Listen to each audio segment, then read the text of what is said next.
السلام علیکم بسم اللہ الرحمن الرحیم۔ آن حضرت صلی اللہ علیہ وسلم پر وحی کا ابتدائی دور اچھے سچے پاکیزہ خوابوں سے شروع ہوا۔ آپ صلی اللہ علیہ وسلم خواب میں جو کچھ دیکھتے وہ صبح کی روشنی کی طرح صحیح اور سچا ثابت ہوتا۔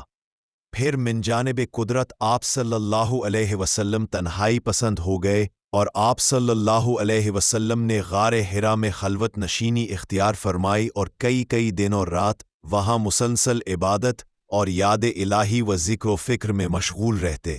جب تک گھر آنے کو دل نہ چاہتا توشہ ہمراہ لیے ہوئے وہاں رہتے۔ توشہ ختم ہونے پر ہی اہلیہ محترمہ حضرت خدیجہ رضی اللہ عنہا کے پاس تشریف لاتے اور کچھ توشہ ہمراہ لے کر پھر وہاں جا کر خلوت گزیں ہو جاتے۔ یہی طریقہ جاری رہا یہاں تک کہ آپ صلی اللہ علیہ وسلم پر حق منکشف ہو گیا اور آپ صلی اللہ علیہ وسلم غار حرا ہی میں قیام پذیر تھے کہ اچانک حضرت جبرائیل علیہ السلام آپ صلی اللہ علیہ وسلم کے پاس حاضر ہوئے اور کہنے لگے کہ اے محمد پڑھو۔ آپ صلی اللہ علیہ وسلم فرماتے ہیں کہ میں نے کہا کہ میں پڑھنا نہیں جانتا۔ آپ صلی اللہ علیہ وسلم فرماتے ہیں کہ فرشتے نے مجھے پکڑ کر اتنے زور سے بھینچا کہ میری طاقت جواب دے گئی۔ پھر مجھے چھوڑ کر کہا کہ پڑھو۔ میں نے پھر وہی جواب دیا کہ میں پڑھا ہوا نہیں ہوں۔ اس فرشتے نے مجھ کو نہایت ہی زور سے بھینچا کہ مجھ کو سخت تکلیف محسوس ہوئی۔ پھر اس نے کہا کہ پڑھ۔ میں نے کہا کہ میں پڑھا ہوا نہیں ہوں۔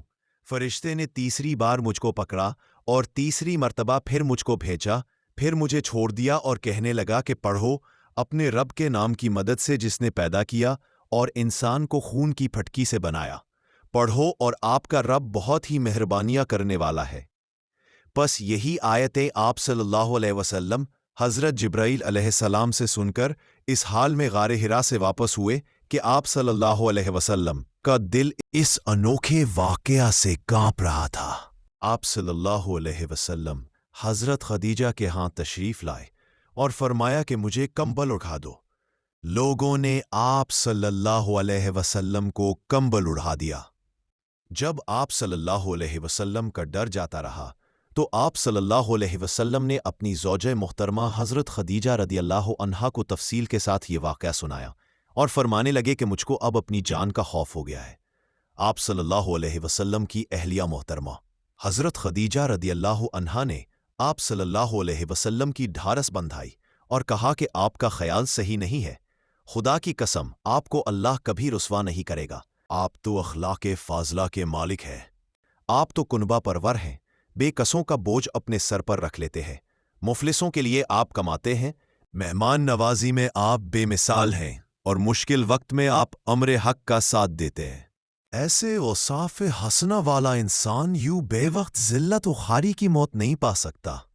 پھر مزید تسلی کے لیے حضرت خدیجہ رضی اللہ عنہا آپ صلی اللہ علیہ وسلم کو ورقہ بن نوفل کے پاس لے گئیں جو ان کے چچا زاد بھائی تھے اور زمانہ جاہلیت میں نصرانی مذہب اختیار کر چکے تھے اور عبرانی زبان کے کاتب تھے۔ چنانچہ انجیل کو بھی حسب منشائے خداوندی عبرانی زبان میں لکھا کرتے تھے۔ وہ بہت بوڑھے ہو گئے تھے، یہاں تک کہ ان کی بینائی بھی رخصت ہو چکی تھی۔ حضرت خدیجہ رضی اللہ عنہا نے ان کے سامنے آپ صلی اللہ علیہ وسلم کے حالات بیان کیے اور کہا کہ اے چچا زاد بھائی، اپنے بھتیجے محمد صلی اللہ علیہ وسلم کی زبانی ذرا ان کی کیفیت سن لیجئے۔ وہ بولے کہ بھتیجے آپ نے جو کچھ دیکھا ہے اس کی تفصیل سناؤ۔ چنانچہ آپ صلی اللہ علیہ وسلم نے از اول تا آخر پورا واقعہ سنایا، جسے سن کر ورقہ بے اختیار ہو کر بول اٹھے کہ یہ تو وہی ناموس معزز رازدان فرشتہ ہے جسے اللہ نے حضرت موسیٰ علیہ السلام پر وحی دے کر بھیجا تھا۔ کاش میں آپ کے اس عہد نبوت کے شروع ہونے پر جوان عمر ہوتا۔ کاش میں اس وقت تک زندہ رہتا جبکہ آپ کی قوم آپ کو اس شہر سے نکال دے گی۔ رسول کریم صلی اللہ علیہ وسلم نے یہ سن کر تعجب سے پوچھا کہ کیا وہ لوگ مجھ کو نکال دیں گے، حالانکہ میں تو ان میں صادق اور امین اور مقبول ہوں۔ ورقہ بولا، ہاں یہ سب کچھ سچ ہے، مگر جو شخص بھی آپ کی طرح امر حق لے کر آیا لوگ اس کے دشمن ہی ہو گئے ہیں۔ اگر مجھے آپ کی نبوت کا وہ زمانہ مل جائے تو میں آپ کی پوری مدد کروں گا۔ مگر ورقہ کچھ دنوں کے بعد انتقال کر گئے۔ پھر کچھ عرصہ تک وحی کی آمد موقوف رہی۔